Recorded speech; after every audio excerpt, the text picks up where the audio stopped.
La Volkswagen Cross Polo en concession, le Range Rover Sport qui grimpe à 380 chevaux et les coulisses de la fabrication de la dernière Bugatti Veyron, c'est le sommaire de ce mardi 24 mars 2015. Bienvenue à tous.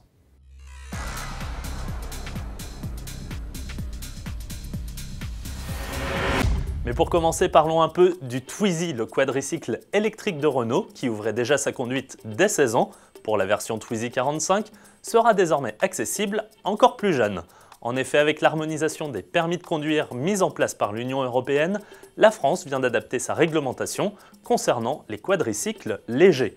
Une nouvelle législation qui fait passer l'âge d'accès au Twizy de 16 à 14 ans, le brevet de sécurité routière BSR étant quand même obligatoire.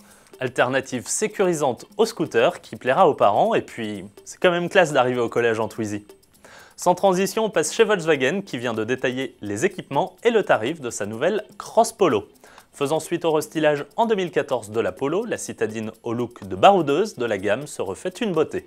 Les boucliers avant et arrière spécifiques, la garde au sol rehaussée de plus de 3 cm et les jantes de 17 pouces font toujours partie de l'équipement de série. Mais nouveauté, elle profite également désormais du système de navigation et d'infodivertissement avec écran tactile de série. Un équipement d'une valeur de 765 € qui ne fait pas grimper le prix de la Cross Polo pour autant, puisqu'elle est proposée à partir de 16 950 € pour la version la moins puissante de 75 chevaux. A noter que la Cross Polo est également disponible en essence et en diesel de 90 chevaux. Chez Land Rover, l'heure est aux préparatifs du salon de New York dès le 1er avril prochain, qui verra naître au moins deux nouveautés. Tout d'abord ce mystérieux Range Rover qui pose dans le noir à droite de la nouvelle Jaguar XF et qui s'annonce comme le plus luxueux Range Rover jamais produit.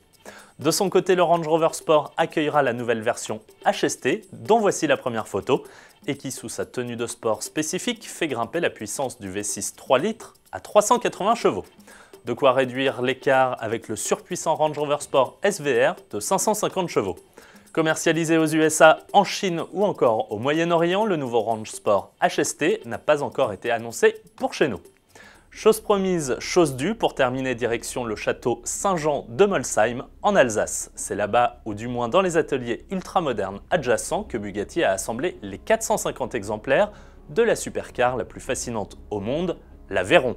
Et pour lui rendre un dernier hommage, Bugatti a présenté au Salon de Genève l'ultime exemplaire, la Veyron Grand Sport Vitesse, la finale. C'est elle que l'on découvre ici côté coulisses, en plein assemblage. De la pose de la fibre de carbone rouge à celle de la sellerie, en passant par les tests d'étanchéité, Bugatti nous offre une sublime vidéo qui rend hommage aux femmes et aux hommes qui ont apporté tout leur savoir-faire au service de l'une des autos les plus exclusives au monde. Merci à tous de nous avoir suivis et à demain.